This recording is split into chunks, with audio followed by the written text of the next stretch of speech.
Hey everyone, welcome to Let's Talk About the Pots Life, your go-to podcast for all things pots. Whether you're living with pots or supporting someone who is, this is the place for you. Welcome back to another episode of Let's Talk About the Pots Life.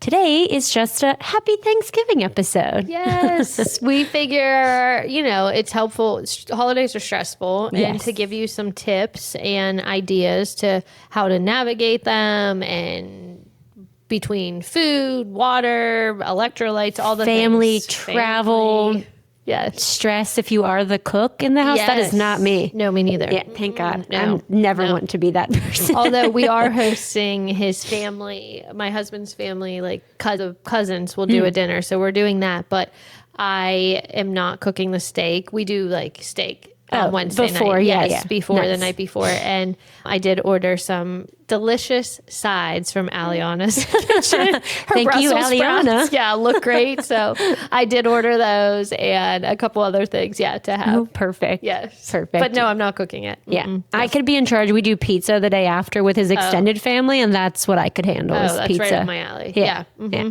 That's more my alley too. But all right, so we're just going to share a couple quick tips to help ensure you have the happiest Thanksgiving that you can. And these are tips for beyond Thanksgiving as well for the next several holidays. Yeah, honestly, just basically between Thanksgiving and Christmas and New Year's, all of these things are helpful to keep in mind. Yeah. So my first tip is you don't have to eat a giant meal. Contrary to societal pressures, be that person on Thanksgiving that is the grazer, that you are having breakfast that morning. You are making sure you eat breakfast and you're not withholding to have this giant meal later when there's those appetizers out, or be the person that volunteers to bring those appetizers. I love to bring a That's more my fruit, alley. veggie, cheese tray. That's like my favorite thing too, because it's easy and it's all the foods I love. Yeah. But feel free to graze on that and have a regular sized portion for your Thanksgiving meal. You can always go back and have more. Right. But don't feel like, the huge plate. You don't have to and you don't have to eat everything. There's always leftovers. Right. So get a couple things that are your favorite, eat those, and then maybe go back in an hour or 2 hours and have some more food. We were just talking before we started recording about, if you go into something starving, both Britt and I, if we are too hungry, then we put food in, then I'm almost like I'm full so fast and I don't feel good. And it's just kind of this ugly cycle. So making sure you have those little meals, like my husband would say, oh, I'm not going to eat in the morning because I want to have the appetizers. Save the room. Whatever. Yeah. That is not, it's not POTS friendly. And realistically, it's not good. No, we don't want that for anyone. No. We would like you to have a nice stable blood sugar. At the holidays, my husband's uncles, they are the ones that the plate is piled full. Then immediately after, Uncle Mark is on the couch taking a nap. Yes. We don't want you to be Uncle Mark. No. We want you to still get up and enjoy and be able to have that dessert that you want to. Don't limit yourself to, I can only have... or thinking about the number of calories that I'm going to eat on this day. Throw that out the window.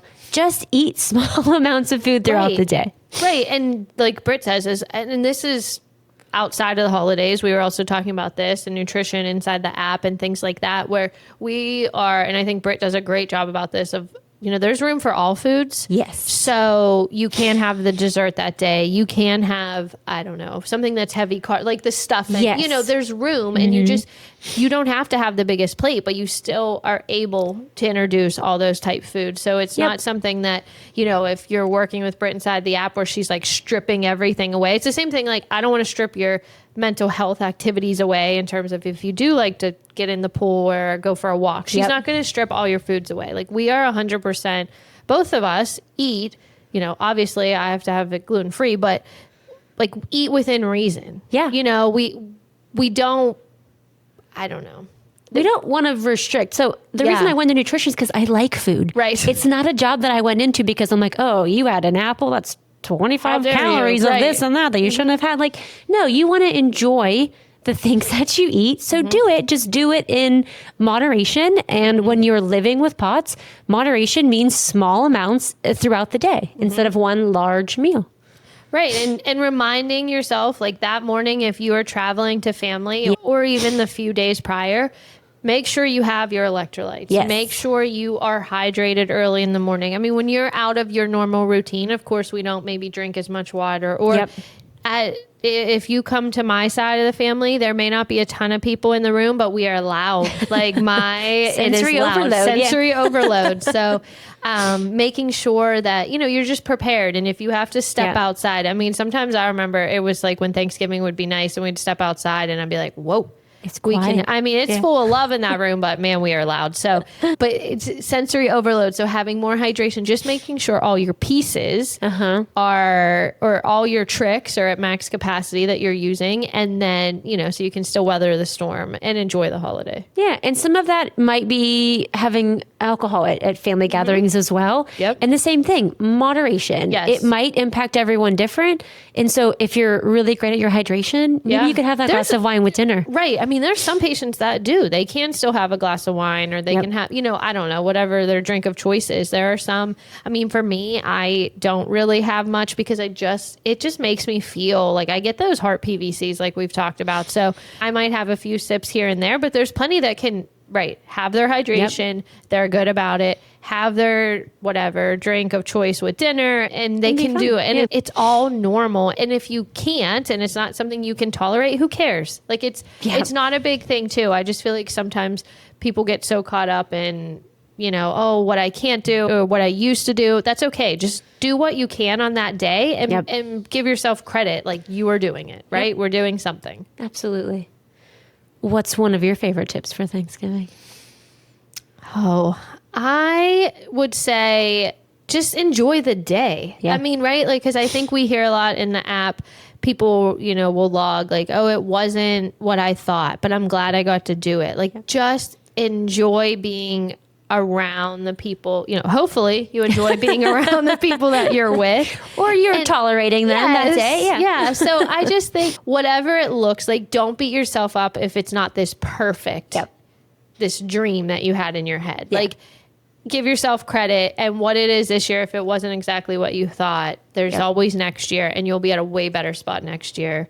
And so just enjoy it. Just take in the day, and I don't know, give yourself credit. Yeah. That you can do what you can do. And I think part of that is, okay, maybe I overdid it on Thanksgiving. Correct. And you're right. On Friday when we're getting together again. Or Saturday. I got to sit this one out, you know? That 48 to 72 hours. Like you may feel crappy over the weekend, but also then know, okay, I know what this is. I know why I feel this way. Yes, I know why I feel this way. I mean, if I could tell you anything, that was probably me 4 years ago. Like I made it through the holiday, but then had that crash. I mean, this year we have family coming and staying with us. We're hosting that dinner on Wednesday. My birthday's Saturday. We're going to be moving and I can do it confidently. Yeah. 4 years ago, Kale would have been like, we can't have people stay with us. We can't host. Like, we can't. No, it was a way different situation. So what I thought my holidays were 4 years ago are definitely not what they are now. Yeah. And maybe another piece of advice would be to prioritize your exercise on Thanksgiving. Oh, yeah.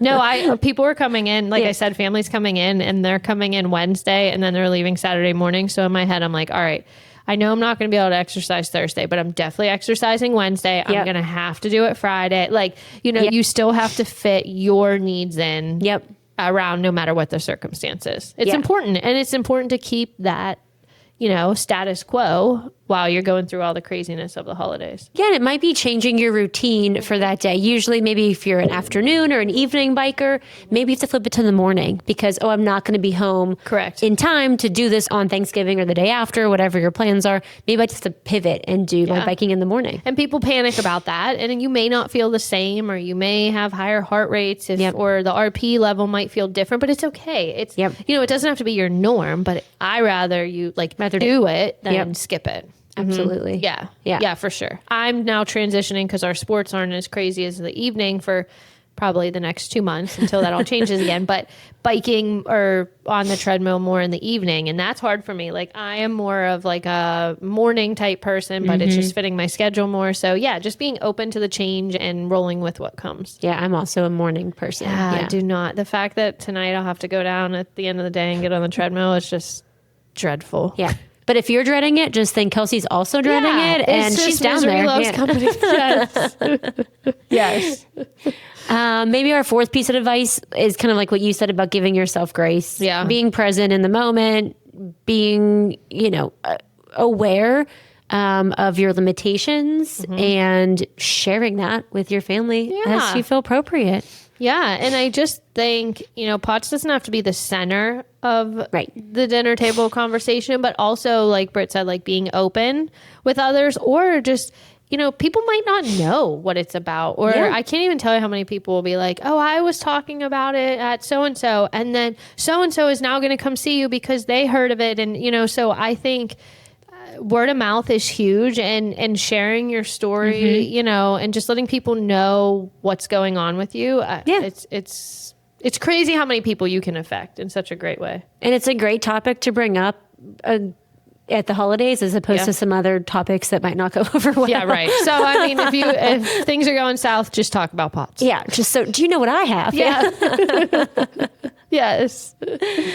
Well, we hope you have a wonderful holiday season, and hopefully some of these tips are helpful to you. Yes. We hope you have a great Thanksgiving, and, give yourself grace. We're cheering for you. The holidays can be a great thing, and if they're not exactly what you were looking for, don't worry. There's always next year, but we're here to help you through.